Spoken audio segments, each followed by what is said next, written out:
नमस्कार दोस्तों, कैसे हैं आप। मैं हूं आशीष दांगी और मैं आपका स्वागत करता हूं इस नई वीडियो में। हम बात कर रहे हैं आज हमारी गलतियों के बारे में जो कि हम मिड टाइम में अक्सर ही कर देते हैं, प्राइमरी सेशन में ख़ास कर की। देखिए, प्राइमरी सेशन में हमें प्रॉफिट हो इस एक्सपेक्टेशन से हमें ट्रेडिंग नहीं करनी है, क्योंकि देखिए प्राइमरी सेशन के दौरान मार्केट बहुत ज़्यादा वॉलेटाइल होता है। कभी ऊपर तो कभी नीचे, कभी नीचे तो कभी ऊपर, कभी कैसा भी चल सकता है भाई। उसमें आपको कम से कम ट्रेडिंग करनी चाहिए, कम से कम पैसे लगाने चाहिए और अपने आप को सुरक्षित रखना चाहिए। देखिए, सेकेंडरी सेशन तो अच्छा है बल्कि बहुत अच्छा है। सेकेंडरी सेशन में क्या होता है मैं बताता हूँ। जब 2 पॉइंट्स ऑफ डाटा स्ट्रॉन्ग हो स्मॉल नंबर के साथ किसी पर्टिकुलर डायरेक्शन में, एंड जो बचा हुआ एक डाटा हो वो अगेंस्ट स्ट्रॉन्ग हो, इन 2 पॉइंट ऑफ डाटा के अगेंस्ट लेस स्ट्रॉन्ग हो या फिर साइडवेज हो, तब क्या होता है मैं आपको दिखाता हूँ एक लाइव एग्जांपल से। मान के चलिए इस कंडीशन में कि 2 point of data come strong थे बुलिश साइड डायरेक्शन में। 2 डाटा कोई भी हो सकते हैं, अब चाहे तो वो मार्केट डेप्थ और ओआई डाटा हो या फिर ओआई डाटा और एसएनआर हो, कुछ भी हो सकता है।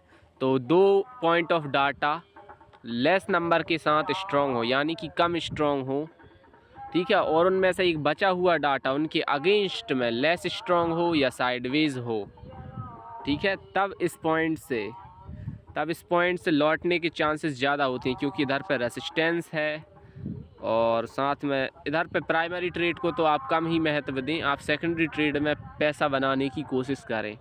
लेकिन आपको ये पता हो कि इधर तक आ सकता है, फिर भी आप इधर तक के पॉइंट में ही निकल जाइए। ज़्यादा पैसे इसमें भी नहीं लगाने हैं, क्योंकि रिस्क तो इसमें भी होता है, ठीक है। आपको जहाँ तक की उम्मीद हो उससे कम में ही निकल जाना है। आपको केवल एक बड़ा मूवमेंट देखकर पैसा बना लेना है। उसके बाद छोटे मोटे मूवमेंट में हाथ या मुंह मारने से आपको कुछ नहीं मिलने वाला, इसीलिए फिर आप प्रॉफिट बुक करके निकल जाइए, ठीक है। और मैं एक और बात आपको बताना चाहता हूँ कि ट्रेडिंग में आपको थोड़ा संभल कर ट्रेडिंग करना चाहिए, केयरफुली होकर। हड़बड़ा कर ट्रेडिंग करेंगे तो आपको लॉस ही होगा। वैसे तो मैं बात करता हूँ कि हमें केवल तब ट्रेडिंग करनी चाहिए जब गोल्डन टाइम हो। गोल्डन टाइम सबसे अच्छा होता है ट्रेडिंग के लिए, क्योंकि उसमें हम अपनी मन अनुसार खूब पैसा कमा पाते हैं। गोल्डन टाइम सबसे अच्छा होता है ट्रेडिंग के लिए।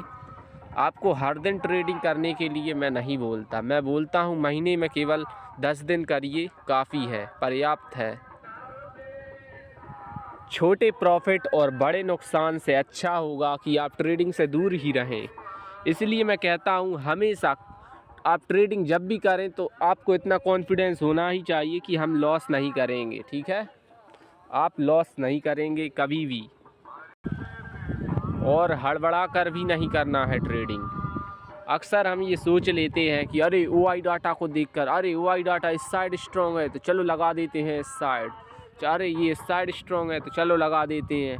हड़बड़ा कर मत करिए, थोड़ा सोच समझ कर। आप एक काम करा करें कि आप अच्छे से पहले लिख लीजिए, पूरे डाटा को लिख लीजिए, सपोर्ट रेसिस्टेंस पॉइंट को लिख लीजिए, फिर आप अच्छे से दिमाग लगाइए और उसके बारे में 5 बार विचार करिए, तभी आपको ट्रेडिंग में पैसे लगाने हैं।